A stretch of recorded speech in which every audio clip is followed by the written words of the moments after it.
الله أكبر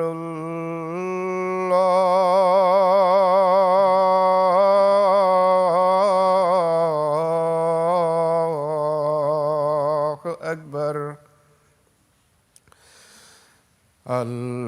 الله أكبر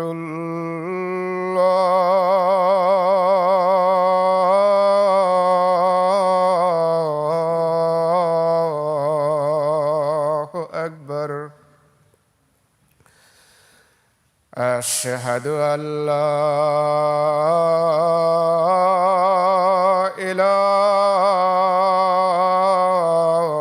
إله إلا الله أشهد أن لا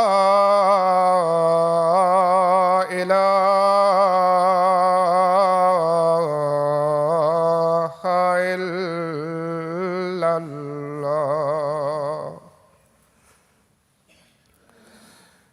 أشهد أن محمدًا رسول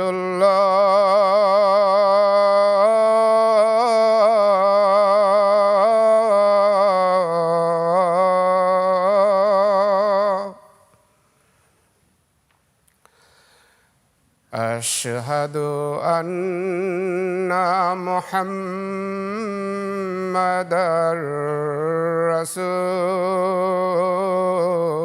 رسول الله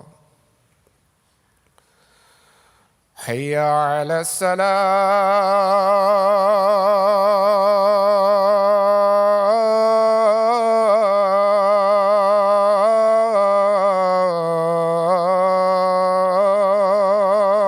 الصلاة حي على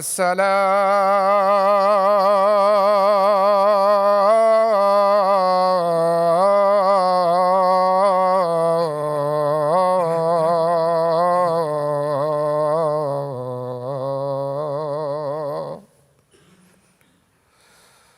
حي على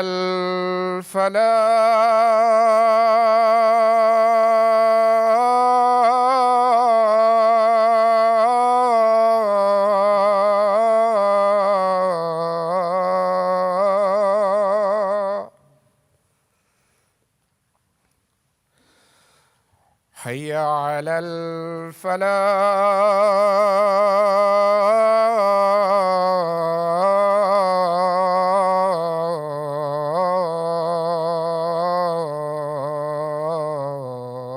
الفلاح الله أكبر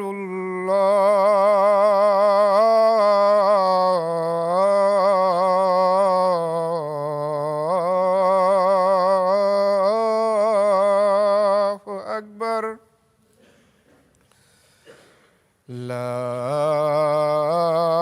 إله إلا الله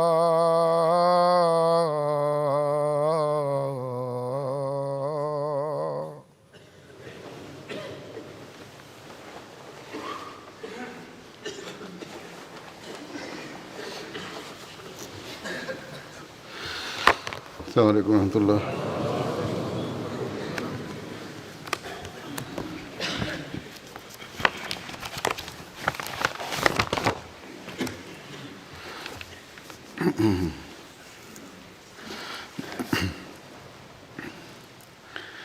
أشهد أن لا إله إلا الله وحده لا شريك له وأشهد أن محمدًا عبده ورسوله أما بعد بعد فأعوذ بالله من الشيطان الرجيم بسم الله الرحمن الرحيم الحمد لله رب العالمين الرحمن الرحيم مالك يوم الدين إياك نعبد وإياك نستعين اهدنا الصراط المستقيم صراط الذين أنعمت عليهم غير المغضوب عليهم ولا الضالين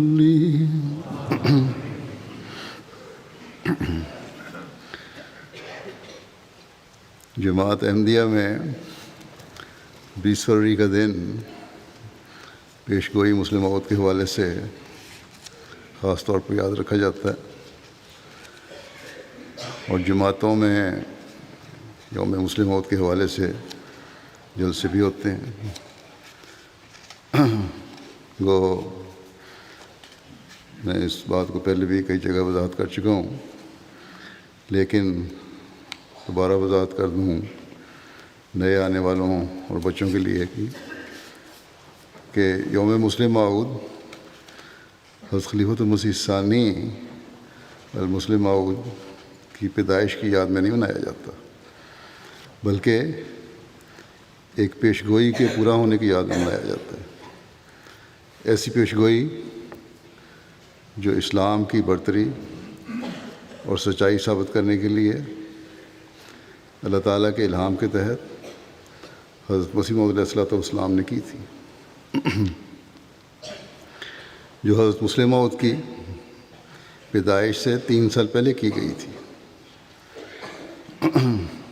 جس میں ایک خادم اسلام موعود بیٹے کی پیدائش کی خبر تھی، جو دشمنوں کے لیے نشان کے طور پر پیش کی گئی تھی۔ بس کل 20 فروری تھی اور اس پیش گوئی کو 134 سال ہو گئے، اور 100 سال سے زائد عرصے سے یہ چمکتا ہوا نشان ہے۔ بہرحال جیسا کہ میں نے کہا، اس حوالے سے جماعتوں میں جلسے بھی ہوتے ہیں، اور پیش گوئی جو مختلف پہلو اور مختلف خصوصیات موعود بیٹے کے بارے میں اپنے اندر لیے ہوئے ہیں، ان کے بارے میں کچھ حد تک بیان بھی ہوتا ہے جلسوں میں، لیکن 1-2 گھنٹے کے جلسے میں تمام نکات اور ان کی اہمیت اور ان کے پورا ہونے کی شان بیان نہیں ہو سکتی۔ بس جب جلسے میں اس کا پورا احاطہ نہیں ہو سکتا تو ایک خطبے میں اس کے مختلف پہلو بیان کرنا تو بالکل ناممکن ہے۔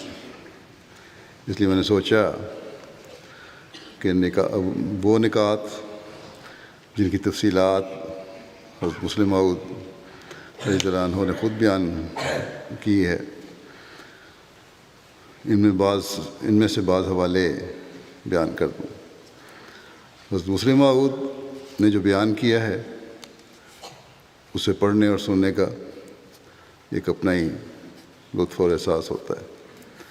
بہرحال ان مختصر حوالوں سے بھی اندازہ ہو جاتا ہے کہ اس پیش گوئی کی وضاحت کی وسعت کتنی ہے اور کس شان سے یہ حضرت مسیح موعود علیہ السلام کے موعود بیٹے کی ذات میں پوری ہوئی۔ بہرحال اس سے پہلے میں حضرت مسیح موعود علیہ السلام کے الفاظ میں پیش گوئی کے الفاظ اور تفصیل بیان کرتا ہوں۔ حضرت مسیح موعود علیہ السلام اپنی پیش گوئیوں کا ذکر فرماتے ہوئے مخالفین کو یہ بتاتے ہوئے کہ کتنی کیا پیش گوئیاں ہیں، اور پیش گوئی مسلم موعود کے ضمن میں فرماتے ہیں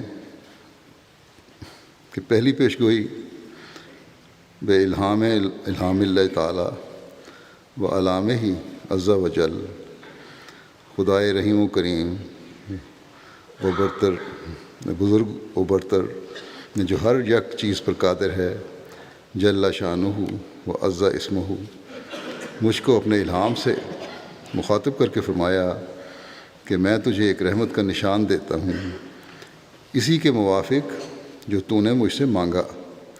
سو میں نے تیری تضرعات کو سنا، تیری دعاؤں کو اپنی رحمت سے بپایا قبولیت جگہ دی، اور تیرے سفر کو، جو ہوشیارپور اور لدھیانے کا سفر ہے، تیرے لیے مبارک کر دیا۔ سو قدرت اور رحمت اور قربت کا نشان تجھے دیا جاتا ہے، فضل اور احسان کا نشان تجھے عطا ہوتا ہے، اور فتح اور ظفر کی کلید تجھے ملتی ہے۔ اے مظفر، تجھ پر سلام۔ خدا نے یہ کہا تا وہ جو زندگی خواہاں ہیں موت کے پنجے سے نجات پاویں، اور وہ جو قبروں میں دبے پڑے ہیں باہر آویں، اور تا دین اسلام کا شرف اور کلام اللہ کا مرتبہ لوگوں پر ظاہر ہو، اور تا حق اپنی تمام برکتوں کے ساتھ آ جائے، اور باطل اپنی تمام نحوستوں کے ساتھ بھاگ جائے، اور لوگ سمجھیں کہ میں قادر ہوں، جو چاہتا ہوں کرتا ہوں، یعنی خدا تعالیٰ قادر ہے، جو چاہتا ہے کرتا ہے، اور تا وہ یقین لائیں کہ میں تیرے ساتھ ہوں۔ حضرت مسیح علیہ السلام کو اللہ تعالیٰ فرماتا ہے کہ تا وہ یقین لائیں کہ میں تیرے ساتھ ہوں، اور تا انہیں جو خدا کے وجود پر ایمان نہیں لاتے، اور خدا کے دین اور اس کی کتاب اور اس کے پاک رسول محمد مصطفیٰ کو انکار اور تکذیب کی نگاہ سے دیکھتے ہیں، ایک کھلی نشانی ملے اور مجرموں کو ظاہر ہو جائے، نشانی ملے اور مجرموں کی راہ ظاہر ہو جائے۔ سو تجھے بشارت ہو کہ ایک وجیح اور پاک لڑکا تجھے دیا جائے گا، ایک ذکی غلام لڑکا تجھے ملے گا، وہ لڑکا تیرے ہی تخم سے، تیری ہی ذریت و نسل ہوگا۔ خوبصورت پاک لڑکا تمہارا مہمان آتا ہے، اس کا نام امانویل اور بشیر بھی ہے، اس کو مقدس روح دی گئی ہے، اور وہ رجس سے پاک ہے، وہ نور اللہ ہے۔ مبارک وہ جو آسمان سے آتا ہے، اس کے ساتھ فضل ہے جو اس کے آنے کے ساتھ آئے گا، وہ صاحب شکو اور عظمت اور دولت ہوگا۔ وہ دنیا میں آئے گا اور اپنے مسیحی نفس اور روح الحق کی برکت سے بہتوں کو بیماریوں سے صاف کرے گا۔ وہ کلمۃ اللہ ہے، کیونکہ خدا کی رحمت و غیوری نے اسے اپنے کلمہ تمجید سے بھیجا ہے۔ وہ سخت ذہین و فہیم ہوگا اور دل کا حلیم، اور علوم ظاہری و باطنی سے پر کیا جائے گا۔ وہ 3 کو 4 کرنے والا ہوگا۔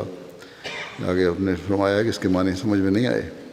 دوشنبہ ہے، مبارک دوشنبہ، فرزند دل بند، گرامی ارجمند، مظہر الاول والآخر، مظہر الحق والعلا،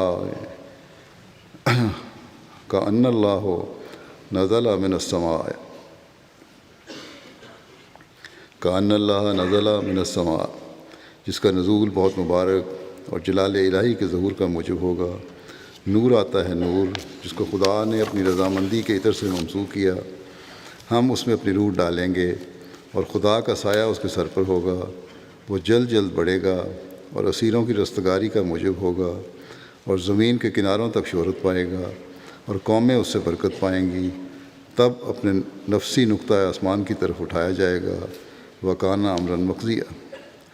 یہ ہیں پیشگوئی کے الفاظ جو مختلف پہلو اور موعود بیٹے کی خصوصیات بیان کر رہے ہیں۔ اللہ تعالیٰ سے نشان مانگنے کے لیے حضرت مسیح علیہ السلام نے جو چلہ کاٹا تھا، اس کا ذکر قرآن میں 2 جگہ ہے۔ ایک سورہ بقرہ میں 2 جگہ ہے، اور ایک سورہ آل عمران میں 2 جگہ ہے۔ سورہ بقرہ میں 2 جگہ ہے، اور ایک سورہ آل عمران میں 2 جگہ ہے۔ اللہ تعالیٰ سے نشان مانگنے کے لیے حضرت مسیح علیہ السلام نے جو چلہ کاٹا تھا اور اس نتیجے میں اللہ تعالیٰ نے آپ کو جو الہام کیا، جس کی تفصیل ابھی میں نے بیان کی ہے، اس چلک کی جگہ کا نقشہ کھینچتے ہوئے اور اسی جو دعائیں آپ نے کی ان کی قبولیت کے نتیجے میں الہام کا ذکر کرتے ہوئے، جس کے نتیجہ میں آپ نے پیش گوئی فرمائی تھی مسلم موعود کی۔ حضرت مسلم موعود رضی اللہ عنہ بیان فرماتے ہیں کہ آج سے پورے 58 سال پہلے جب یہ بیان کر رہے ہیں، اس وقت 58 سال ہوئے تھے اس پیش گوئی کو، جس کو آج 59واں سال شروع ہو رہا ہے۔ 20 فروری کے دن 1886 میں اس شہر ہوشیارپور میں آپ یہ خطبہ ہوشیارپور میں دے رہے تھے۔ آپ نے فرمایا کہ اس شہر ہوشیارپور میں اس مکان میں، جو کہ جہاں کھڑے تھے اپنے اشارہ کیا، جو کہ میری انگلی کے سامنے ہے، ایک ایسا مکان ہے، ایک ایسے مکان میں جو اس وقت طویلہ کہلاتا تھا، جس کے معنی یہ ہیں کہ وہ رہائش کا اصلی مقام نہیں تھا، کوئی باقاعدہ گھر نہیں تھا، بلکہ ایک رئیس کے زائد مکانوں میں سے وہ ایک مکان تھا، جیسے ازدواج اقسیم نہ دی جاتی ہیں، جس میں شاید اتفاقی طور پر کوئی مہمان ٹھہر جاتا ہو، یا وہاں انہوں نے سٹور بنا رکھا ہو، یا حسب ضرورت جانور باندھے جاتے ہوں۔ ایک زائد جگہ تھی، پورا زائد کمرہ باہر تھا۔ قادیان کا فرماتے ہیں، قادیان کا ایک گمنام شخص، جس کو خود قادیان کے لوگ بھی پوری طرح نہیں جانتے تھے، لوگوں کی اس مخالفت کو دیکھ کر جو اسلام اور بانی اسلام سے وہ رکھتے تھے، اپنے خدا کے حضور علیحدگی میں عبادت کرنے اور اس کی نصرت اور تائید کا نشان طلب کرنے کے لیے آیا، اور 40 دن لوگوں سے علیحدہ رہ کر اس نے اپنے خدا سے دعائیں مانگیں۔ 40 دن کی دعاؤں کے بعد خدا نے اس کو ایک نشان دیا۔ وہ نشان یہ تھا کہ میں نہ صرف ان وعدوں کو جو میں نے تمہارے ساتھ کیے ہیں پورا کروں گا اور تمہارے نام کو دنیا کے کناروں تک پہنچاؤں گا، بلکہ اس وعدے کو زیادہ شان کے ساتھ پورا کرنے کے لیے میں تمہیں ایک بیٹا دوں گا جو بعض خاص صفات سے متصف ہوگا۔ وہ اسلام کو دنیا کے کناروں تک پھیلائے گا، کلام الہی کے معارف لوگوں کو سمجھائے گا، رحمت اور فضل کا نشان ہوگا، اور وہ دینی اور دنیاوی علوم جو اسلام کی اشاعت کے لیے ضروری ہیں اسے عطا کیے جائیں گے۔ اسی طرح اللہ تعالیٰ اس کو لمبی عمر عطا فرمائے گا، یہاں تک کہ وہ دنیا کے کناروں تک شہرت پائے گا۔ اور آج دنیا کے جس ملک میں بھی جماعت احمدیہ قائم ہے، اس پیشگوئی کی شہرت اور اس عظیم بیٹے کی شہرت ہے۔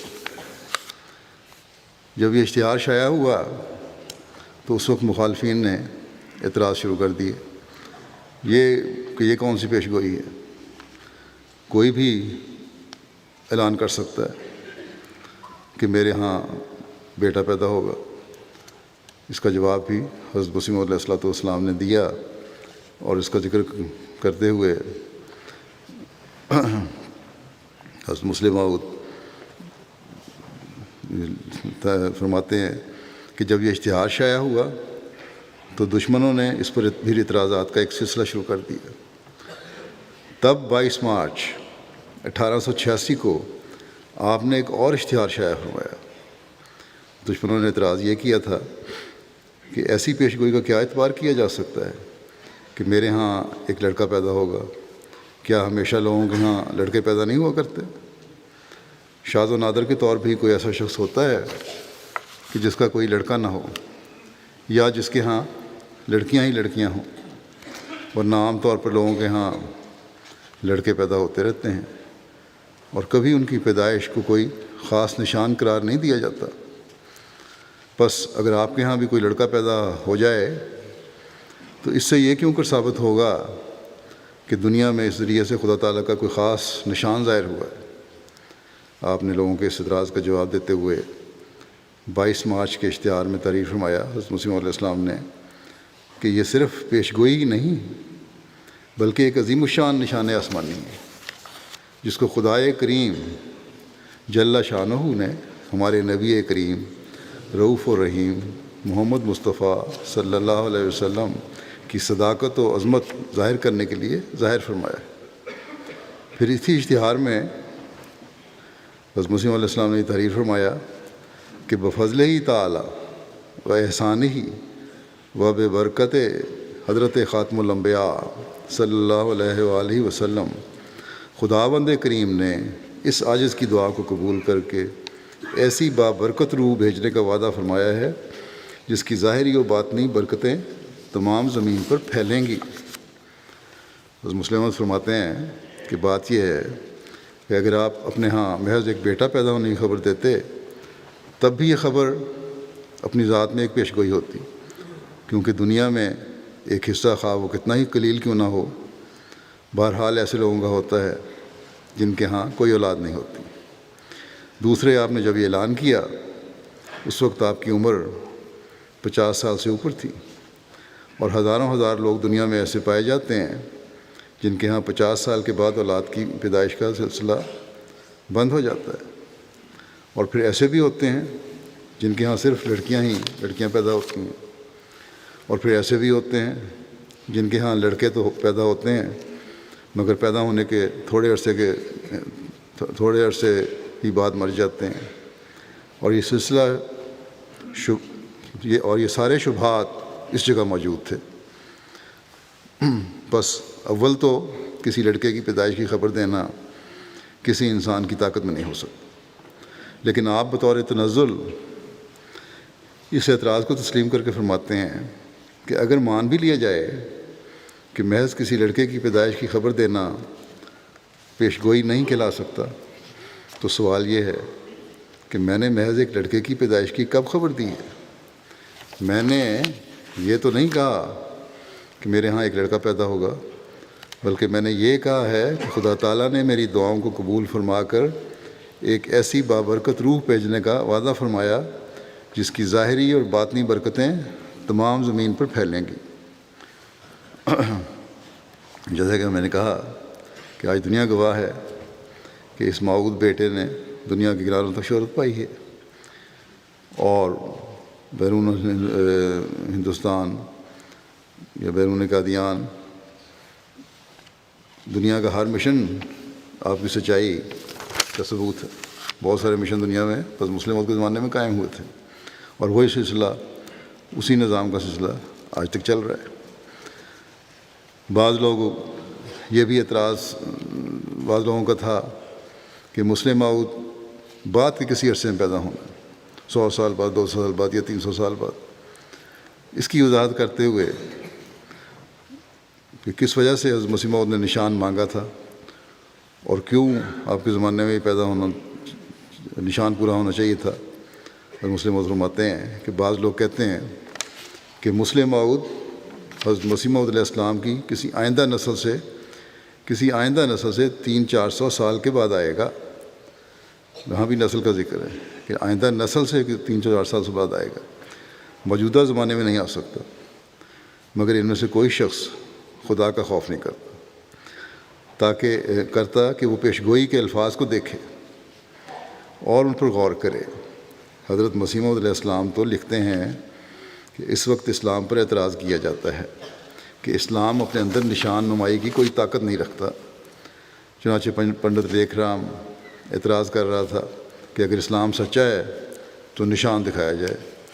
اندر من اعتراض کر رہا تھا کہ اگر اسلام سچا ہے تو نشان دکھایا جائے۔ آپ اللہ تعالیٰ کے حضور جھکتے ہیں اور کہتے ہیں کہ اے خدا، تو ایسا نشان دکھا جو ان نشان طلب کرنے والوں کو اسلام کا قائل کر دے۔ تو ایسا نشان دکھا جو اندر من مراد آبادی وغیرہ کو اسلام کا قائل کر دے۔ اور یہ معترض ہمیں بتاتے ہیں، آپ فرماتے ہیں کہ اعتراض کرنے والے کہتے ہیں، یہ معترض ہمیں بتاتے ہیں کہ جب حضرت مسیح موعود علیہ السلام نے اللہ تعالیٰ کے حضور یہ دعا کی تو خدا نے آپ کو یہ خبر دی کہ آج سے 300 سال کے بعد ہم تمہیں ایک بیٹا عطا فرمائیں گے۔ جو اسلام کی صداقت کا نشان ہوگا۔ کیا دنیا میں کوئی بھی شخص ہے جو اس بات کو معقول قرار دے سکے؟ انتہائی نامعقول بات ہے۔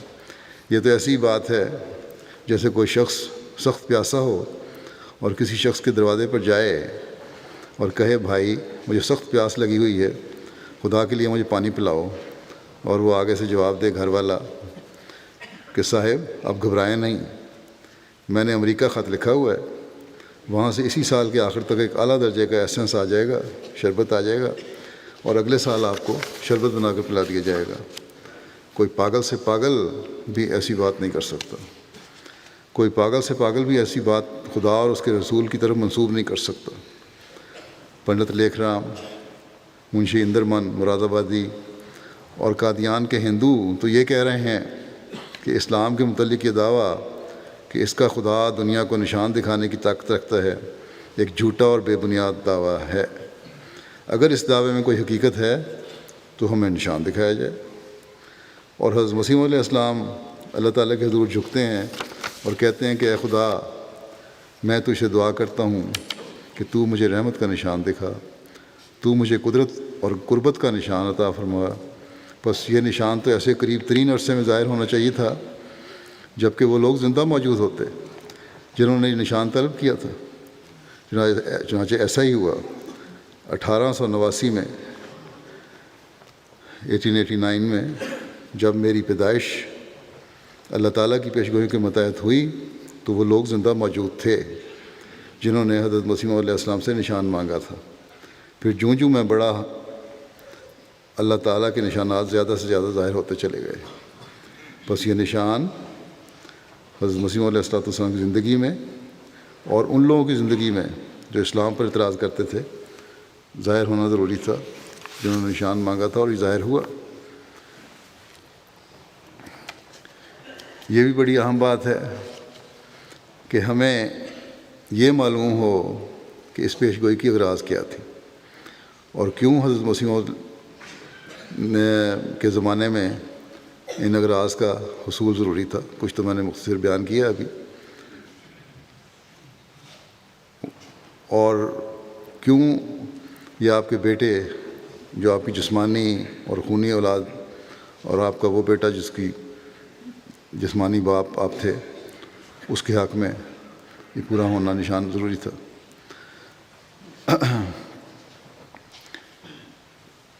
ایک جگہ بہرحال اغراض کا ذکر کرتے ہوئے آپ فرماتے ہیں کہ حضرت مسیح علیہ السلام اپنے 20 فروری 1886 کے اشتہار میں ذکر فرماتے ہیں کہ اللہ تعالیٰ نے مجھ پر یہ ظاہر فرمایا ہے کہ یہ پیشگوئی جو دنیا کے سامنے کی گئی اس کی کئی اغراض ہیں۔ اول یہ پیشگوئی اس لیے کی گئی ہے کہ جو زندگی کے خواہاں ہیں موت سے نجات پائیں اور جو قبروں میں دبے پڑے ہیں باہر آئیں، یعنی روحانی طور پر مردہ ہو چکے ہیں، زندہ ہوں۔ اگر یہ سمجھا جائے کہ اس پیشگوئی نے 400 سال کے بعد پورا ہونا ہے، مزید عطا فرما رہے ہیں، تو اس کے معنی یہ بنیں گے کہ میں نے یہ پیشگوئی اس لیے کی ہے کہ جو آج زندگی کے خواہاں ہیں وہ بے شک مرے رہیں، 400 سال کے بعد ان کو زندہ کر دیا جائے گا۔ یہ فکرہ بالبداہت باطل اور غلط ہے۔ آپ فرماتے ہیں چلا اس لیے کیا گیا ہے تاکہ وہ لوگ جو دین اسلام سے منکر ہیں ان کے سامنے خدا تعالیٰ کا ایک زندہ نشان ظاہر ہو، اور جو رسول کریم صلی اللہ علیہ وسلم کی کرامت کا انکار کر رہے ہیں ان کو ایک تازہ اور زبردست ثبوت اس بات کا مل جائے کہ اب بھی خدا تعالیٰ اسلام اور رسول کریم صلی اللہ علیہ وآلہ وسلم کی تائید میں اپنے نشانات ظاہر کرتا ہے۔ وہ الہامی الفاظ جو اس پیشگوئی کی غرض و غایت پر روشنی ڈالتے ہیں یہ ہیں کہ خدا نے یہ کہا تا وہ جو زندگی کے خواہاں ہیں موت کے پنجے سے نجات پاویں اور وہ جو قبروں میں دبے پڑے ہیں باہر آویں۔ اب اگر ان لوگوں کی نظریے کو صحیح سمجھ لیا جائے جو یہ کہتے ہیں کہ مسلم موت 300-400 سال کے بعد آئے گا، تو اس فکرے کی تشریح یوں ہوتی ہے کہ یہ پیشگوئی اس لیے کی گئی ہے تاکہ وہ لوگ جو آج زندگی کے خواہاں ہیں مرے رہیں، 400 سال کے بعد ان کی نسلوں میں سے بعض لوگوں کو زندہ کر دیا جائے گا مگر کیا اس فکرے کو کوئی شخص بھی صحیح تسلیم کر سکتا ہے؟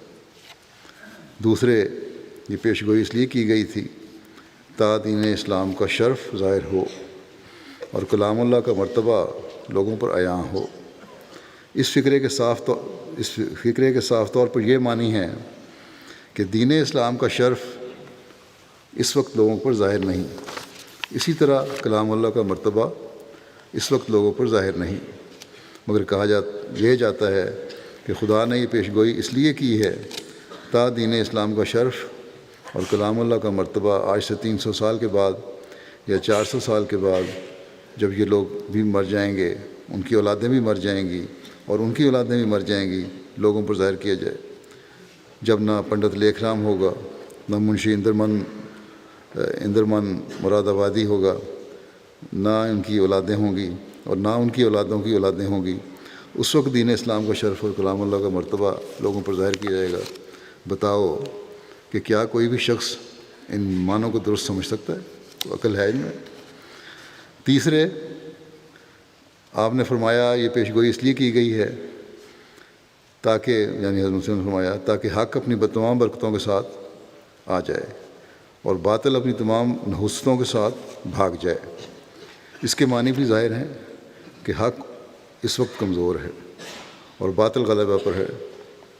اللہ تعالیٰ چاہتا ہے کہ ایسا نشان ظاہر ہو کہ عقلی اور علمی طور پر دشمنان اسلام پر حجت تمام ہو جائے اور وہ لوگ اس بات کو ماننے پر مجبور ہو جائیں کہ اسلام حق ہے اور اس کے مقابل میں جس قدر مذہب کھڑے ہیں وہ باطل ہیں۔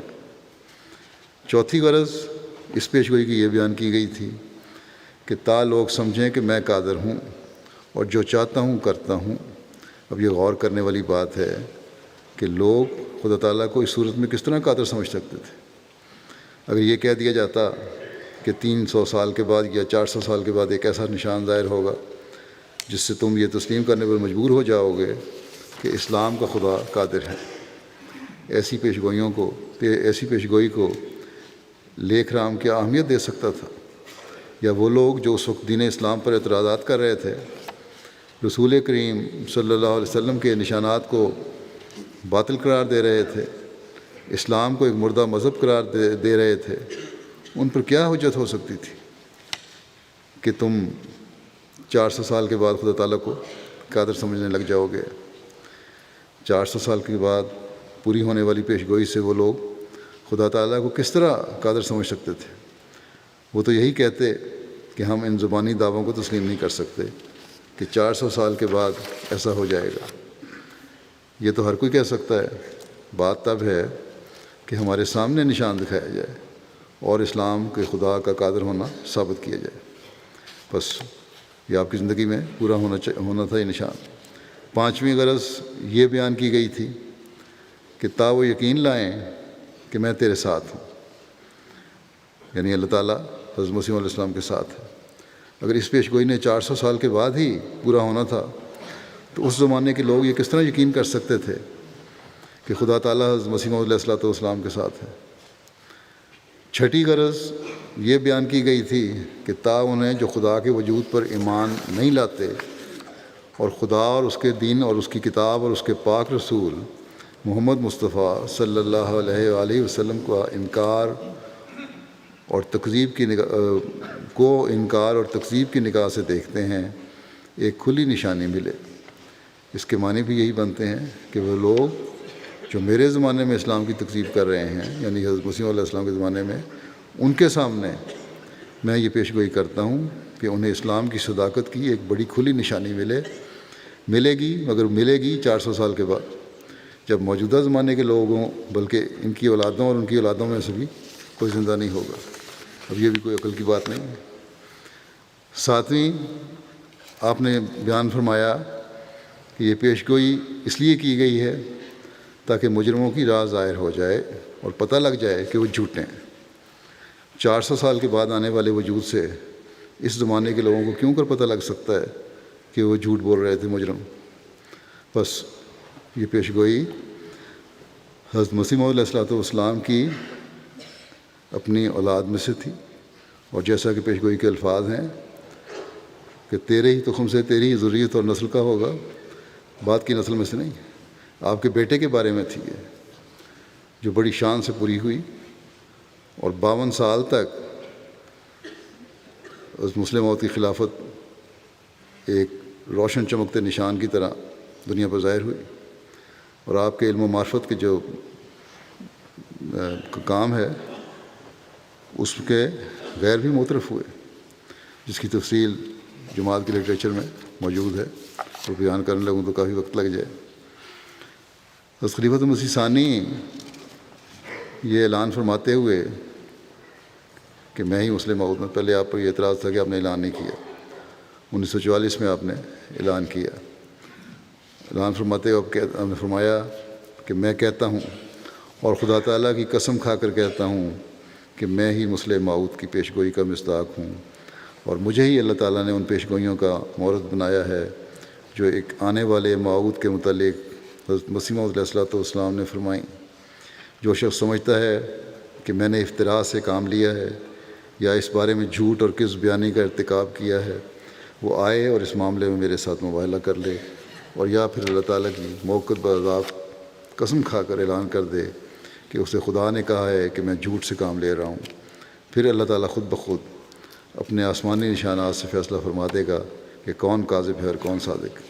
کوئی اس بارے میں نہیں آیا، جو آپ کے مخالفین تھے جماعت کے اندر بھی، جو علیحدہ ہونے والے تھے۔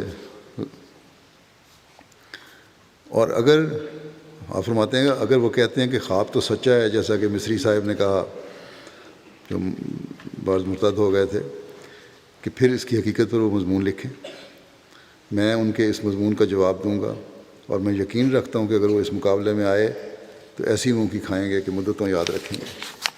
غرض اللہ تعالیٰ کے فضل اور اس کے رحم سے وہ پیش گوئی جس کے پورا ہونے کا ایک لمبے عرصے سے انتظار کیا جا رہا تھا، اللہ تعالیٰ نے اس کے متعلق اپنے الہام اور اعلام کے ذریعے مجھے بتا دیا ہے کہ پیش گوئی میرے وجود میں پوری ہو چکی ہے، اور اب دشمنان اسلام پر خدا تعالیٰ نے کامل حجت کر دی ہے، اور ان پر یہ امر واضح کر دیا ہے کہ اسلام خدا تعالیٰ کا سچا مذہب، محمد رسول اللہ صلی اللہ علیہ وسلم خدا تعالیٰ کے سچے رسول، اور حضرت مسیح موعود علیہ السلام خدا تعالیٰ کے سچے فرستادہ ہیں۔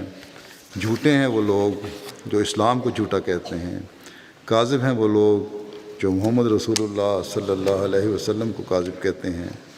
خدا نے اس عظیم الشان پیش گوئی کے ذریعے اسلام اور اس رسول کریم صلی اللہ علیہ وسلم کی صداقت کا ایک زندہ ثبوت لوگوں کے سامنے پیش کر دیا ہے۔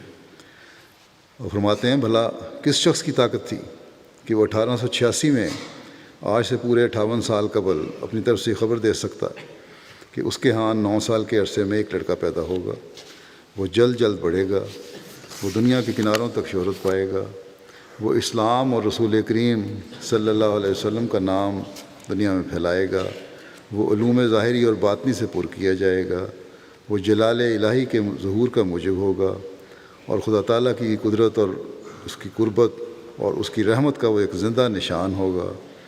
یہ خبر دنیا کا کوئی انسان اپنے پاس سے نہیں دے سکتا تھا۔ خدا نے یہ خبر دی، اور پھر اسی خدا نے اس خبر کو پورا کیا اس انسان کے ذریعے۔ آپ اپنے متعلق فرماتے ہیں کہ اس خبر کو پورا کیا اس انسان کے ذریعے جس کے متعلق ڈاکٹر یہ امید نہیں رکھتے تھے کہ وہ زندہ رہے گا یا لمبی عمر پائے گا۔ یعنی مسلم موت کی شروع کی جو حالت تھی صحت کی وہ یہ تھی کہ ڈاکٹر امید نہیں رکھتے تھے کہ زندہ رہے گا یا رہے گا بھی نہیں، رہے گا بھی کہ نہیں۔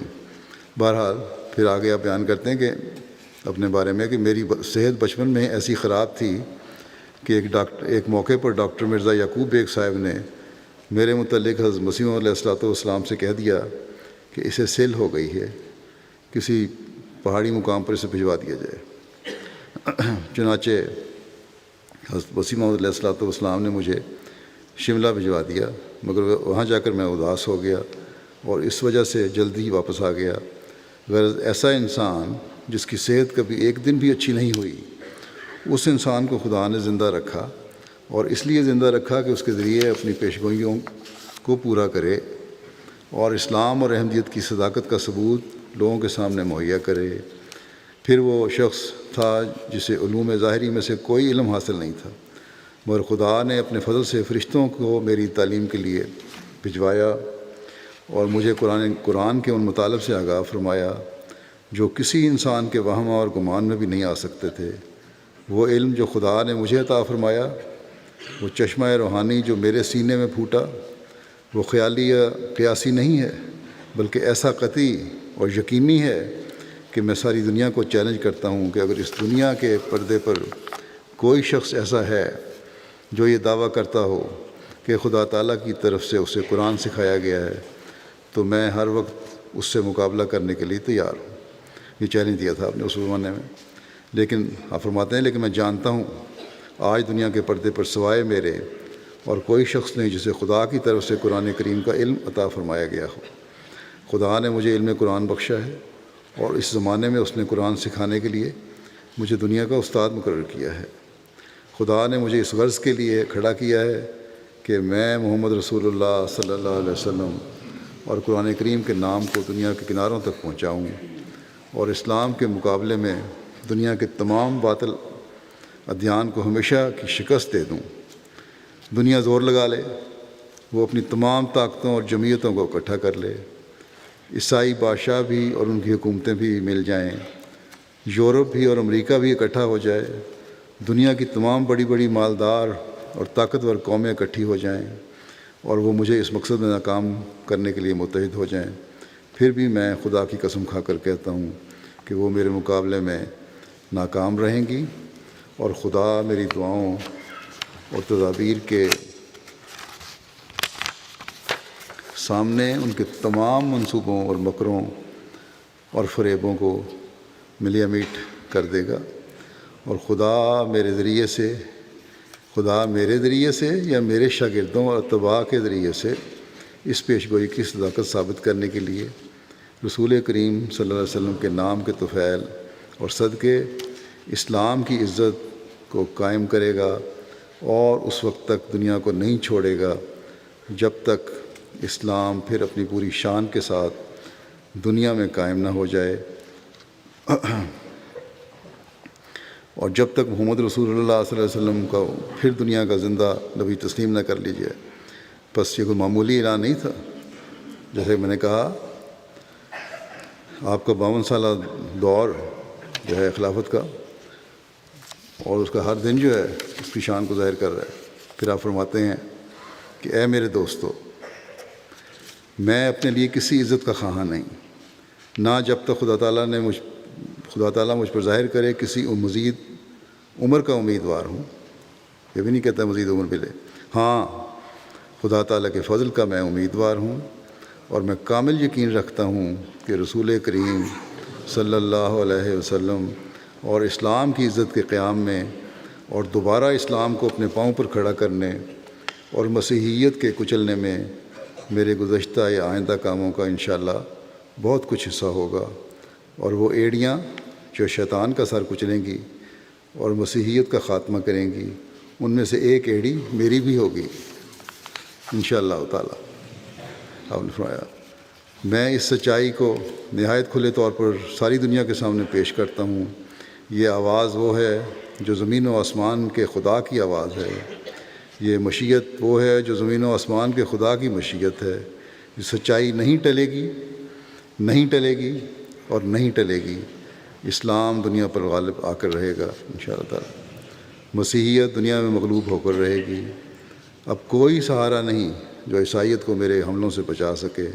خدا میرے ہاتھ سے اس کو شکست دے گا، اور یا تو میری زندگی میں ہی اس کو اس طرح کچل کر رکھ دے گا کہ وہ سر اٹھانے کی بھی تاب نہیں رکھے گی، اور یا پھر میرے بوئے ہوئے بیج سے وہ درخت پیدا ہوں گے جس کے سامنے عیسائیت خشک جھاڑی کی طرح مرجھا کر رہ جائے گی، اور دنیا میں چاروں طرف اسلام اور احمدیت کا جھنڈا انتہائی بلندیوں پر اترتا ہوا دکھائی دے گا۔ آپ فرماتے ہیں کہ میں اس موقع پر جہاں آپ لوگوں کو یہ بشارت دیتا ہوں کہ خدا تعالیٰ نے آپ کے سامنے حضرت مسیح موعود علیہ الصلوۃ والسلام کی اس پیش گوئی کو پورا کر دیا جو مسلم موعود کے ساتھ تعلق رکھتی تھی، وہاں میں آپ لوگوں کو ان ذمہ داریوں کی طرف بھی توجہ دلاتا ہوں، اور یہ ذمہ داریاں آج بھی ہماری ہیں جو آپ لوگوں پر عائد ہوتی ہیں۔ آپ لوگ جو میرے اس اعلان کے مصدق ہیں، جو تصدیق کر رہے ہیں کہ میں مسلم موعود ہوں، میں آپ کا اولین فرض یہ ہے کہ اپنے اندر تبدیلی پیدا کریں اور اپنے خون کا آخری قطرہ تک اسلام اور احمدیت کی فتح اور کامیابی کے لیے بہانے کے لیے تیار ہو جائیں۔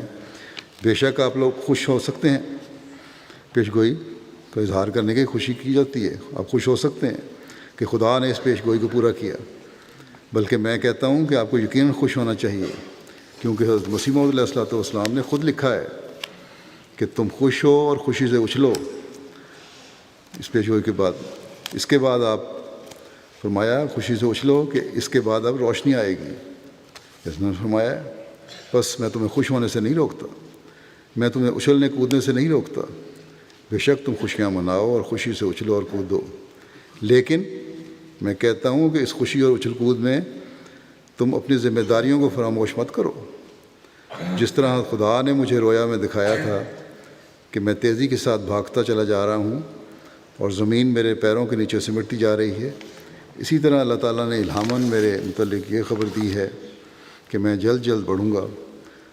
بس میرے لیے یہی مقدر ہے کہ میں سرعت اور تیزی کے ساتھ اپنے قدم ترقیات کے میدان میں بڑھاتا چلا جاؤں، مگر اس کے ساتھ ہی آپ لوگوں پر بھی یہ فرض عائد ہوتا ہے کہ اپنے قدم کو تیز کریں اور اپنی سست روی کو ترک کر دیں۔ مبارک ہے وہ جو میرے قدم کے ساتھ اپنے قدم کو ملاتا اور سرعت کے ساتھ ترقیات کے میدان میں وہ دوڑتا چلا جاتا ہے، اور اللہ تعالیٰ رحم کرے اس شخص پر جو سستی اور غفلت سے کام لے کر اپنے قدم کو تیز نہیں کرتا اور میدان میں آگے بڑھنے کے بجائے منافقوں کی طرح اپنے قدم کو پیچھے پٹا لیتا ہے۔ فرماتے ہیں اگر تم ترقی کرنا چاہتے ہو، اگر تم اپنی ذمہ داریوں کو صحیح طور پر سمجھتے ہو تو قدم بقدم اور شانہ بشانہ میرے ساتھ بڑھتے چلے آؤ، تاکہ ہم کفر کے قلب میں محمد رسول اللہ صلی اللہ علیہ وسلم کو جھنڈا گاڑ دیں اور باطل کو ہمیشہ کے لیے صفحہ عالم سے نیست و نابود کر دیں، اور انشاءاللہ ایسا ہی ہوگا۔ زمین اور آسمان ٹل سکتے ہیں مگر خدا تعالیٰ کی باتیں کبھی ٹل نہیں سکتی۔ اللہ تعالیٰ ہمیں توفیق دے کہ ہم کام کرنے والے ہوں، صرف جلسہ مسلم موعود منانے والے ہی نہ ہوں، اسلام کے پیغام کو دنیا میں پھیلانے والے ہوں، اور اسی بات پر صرف خوش نہ ہو جائیں کہ ہم جلسے منا رہے ہیں، حقیقی طور پر ہم اس مشن کو آگے بڑھانے والے ہوں، اس کام کو آگے بڑھانے والے ہوں جس کو لیے حضرت مسیح موعود علیہ الصلوۃ والسلام کو اللہ تعالیٰ نے بھیجا تھا، اور جس کے لیے آپ نے بے شمار پیشگوئیاں بھی فرمائی، اور مسلم موعود کی پیشگوئی بھی ان میں سے ایک پیشگوئی ہے۔ ایک آپ کے کاموں کے سلسلے میں بھی مختصر صرف ایک بات کا یہاں ذکر میں کر دیتا ہوں کہ پیشگوئی میں الفاظ ہیں کہ علوم ظاہری و باطنی سے پر کیے جائے گا، اور اس کی ایک جھلک جو ہے جو آپ کے کام ہیں ان کی میں بتا دیتا ہوں آپ کو۔ حضرت مسلم موعود رضی اللہ عنہ کی کتب، لیکچرز اور تقاریر کا مجموعہ انوار العلوم کے نام سے شائع ہو رہا ہے۔ بہت ساری جلدیں شائع ہو چکی ہیں، جو اردو پڑھنا جانتے ہیں ان کو پڑھنا چاہیے، ویسے بعض کتابوں کے انگریزی ترجمے بھی ہو رہے ہیں۔ اس وقت تک انوار العلوم کی 26 جلدیں شائع ہو چکی ہیں۔ ان 26 جلدوں میں کل 670 کتب، لیکچرز اور تقاریر آ چکی ہیں۔ خطبات محمود کی اس وقت تک کل 39 جلدیں شائع ہو چکی ہیں، جن میں 1959 تک کے خطبات شائع ہو گئے ہیں۔ ان جلدوں میں 2367 خطبات شامل ہیں۔ تفسیر صغیر 1071 صفحات پر مشتمل ہے۔ تفسیر کبیر 10 جلدوں پر محیط ہے۔ اس میں قرآن کریم کی 59 صورتوں کی تفسیر بیان کی گئی ہے۔ تفسیر کبیر کی 10 جلدوں کے صفحات کی کل تعداد 5907 ہے۔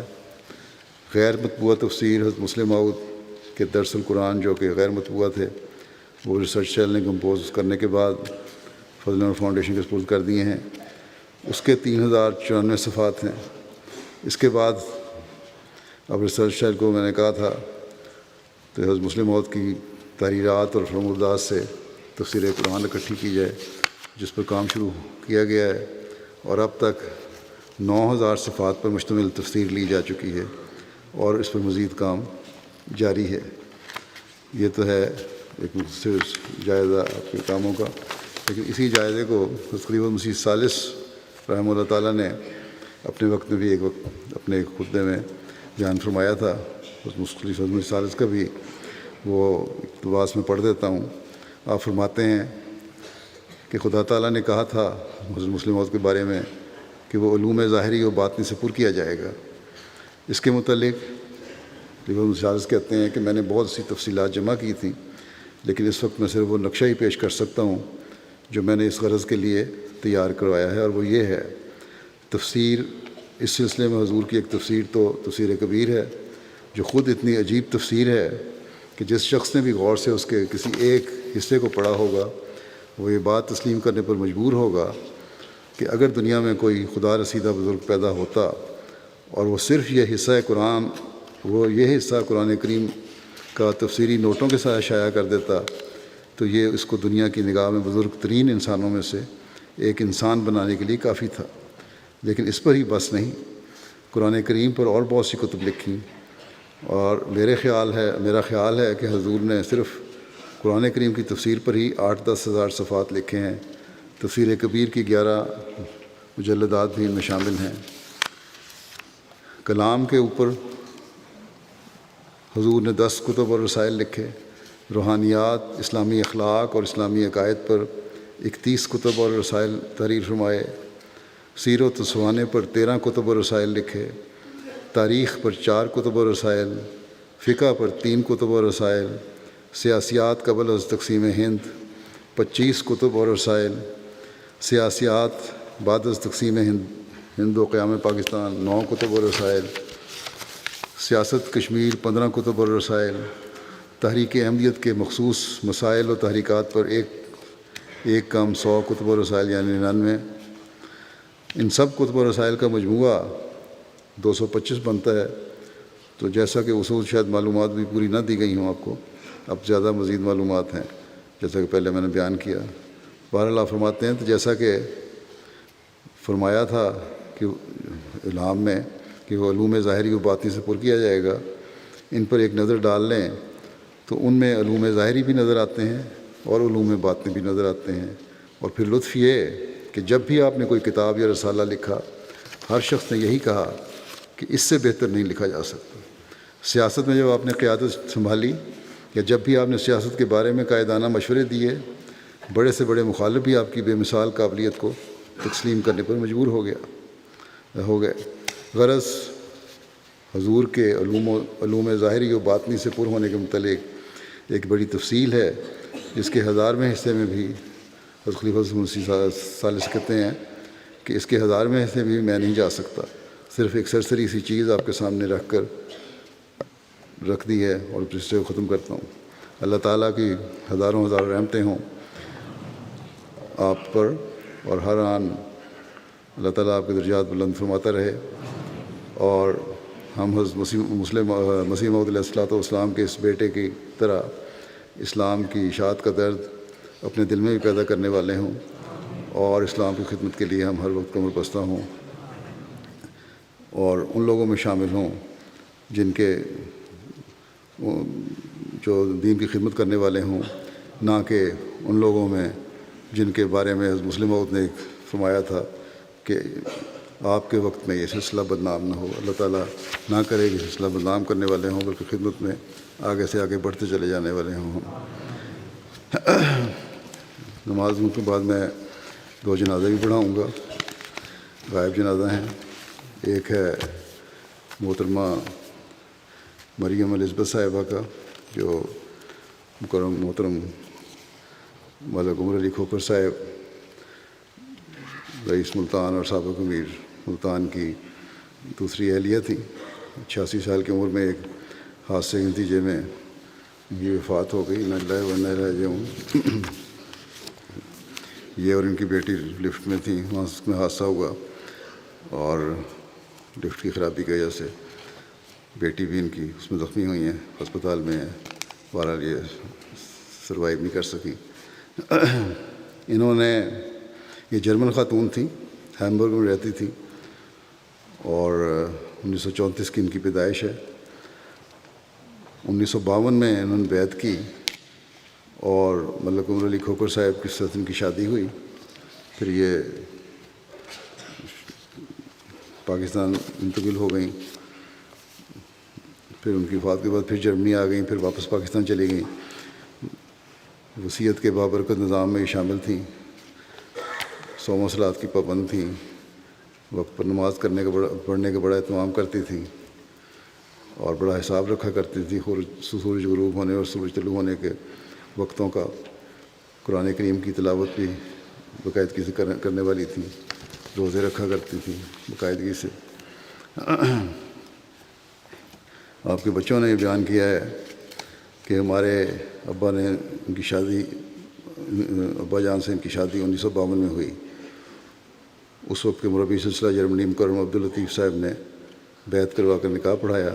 شادی کے بعد پاکستان آ گئیں اور بچے کہتے ہیں پھر ہماری والدہ جو پہلی والدہ تھیں, اہلیہ تھیں مکرم عمر علی صاحب کی, سیدہ بیگم صاحبہ جو حضرت میر محمد اسحاق صاحب کی بیٹی تھیں, وہ سارے ان کے ساتھ مل کے رہنے لگی اور اپنی بڑی جو تھیں ملک صاحب کی بڑی اہلیہ سیدہ بیگم صاحبہ, ان کا بڑا احترام کیا کرتی تھی.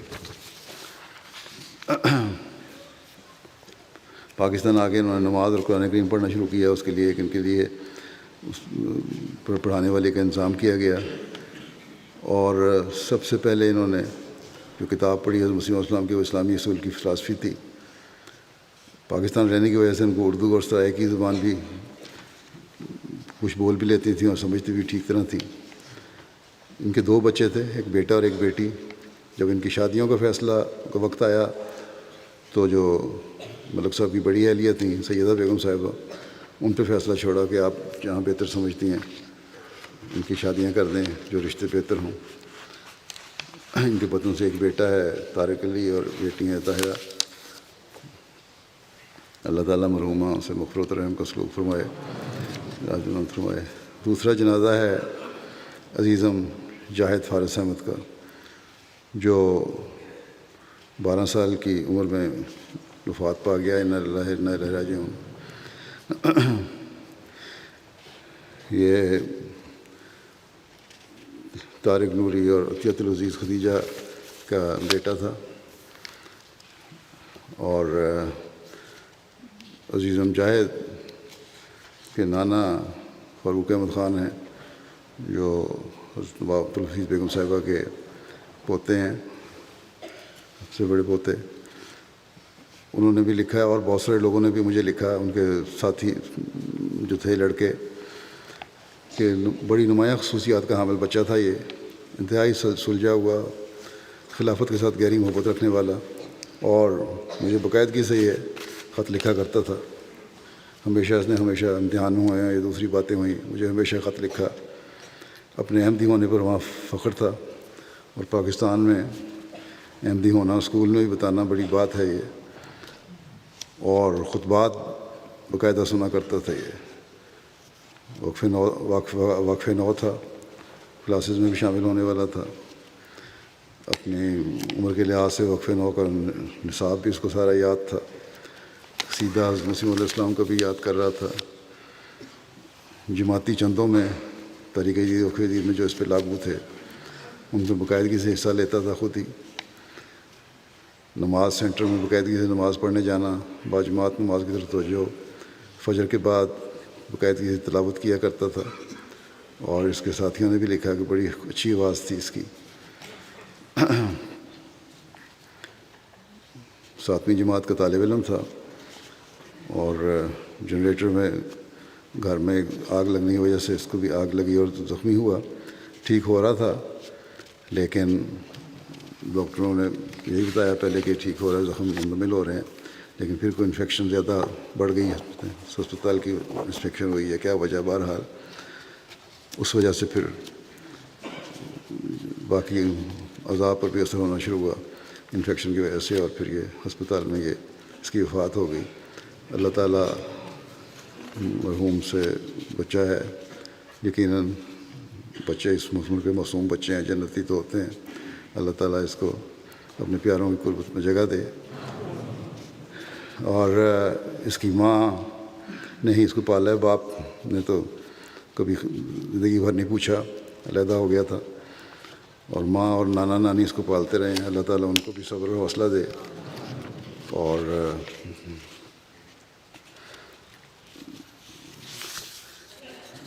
جو ان کے لیے عظیم صدمہ ہے اس کو برداشت کرنے کی توفیق دے۔ اور بچے کی نانی تھی طاہرہ بیگم، جن کی جو مریم بیگم صاحبہ کی بیٹی ہیں، جیسا کہ میں نے کہا لفٹ میں حادثے میں وہ بھی زخمی ہوئی ہیں اسپتال میں۔ اللہ تعالیٰ ان کو بھی صحت و سلامتی والی زندگی عطا فرمائے، اور ان کو اپنے بچوں کی آئندہ بچوں ہمیشہ خوشیاں دکھائے۔ ان کے ایک لڑکے نے لکھا کہ جاہد کی ایک اچھی عادت یہ تھی کہ بیماری کی حالت میں جب ہسپتال میں تھا تو اس کا ان کی جاہد کی جو والدہ ہیں اس کے کزن طارق علی کھوکر کے بیٹا کہتا ہے کہ میں وہاں سے ہسپتال میں تو بیماری کی حالت میں بھی ہر وقت مجھ سے پوچھتا تھا، کبھی بعض دفعہ بے ہوشی کی حالت طاری ہو جاتی تھی کہ میں نے نماز پڑھی ہے کہ نہیں، یا غنودگی ہوتی تھی، اور میں کہتا نہیں پڑھی تو فوراً نماز پڑھنا شروع کر دیتا تھا لیٹے لیٹے۔ اللہ تعالیٰ جیسا کہ میں نے کہا اس کے درجات بلند کرتا رہے، اور ان کے ماں اور نانا نانی کو بھی صبر اور حوصلہ اور ہمت عطا فرمائے۔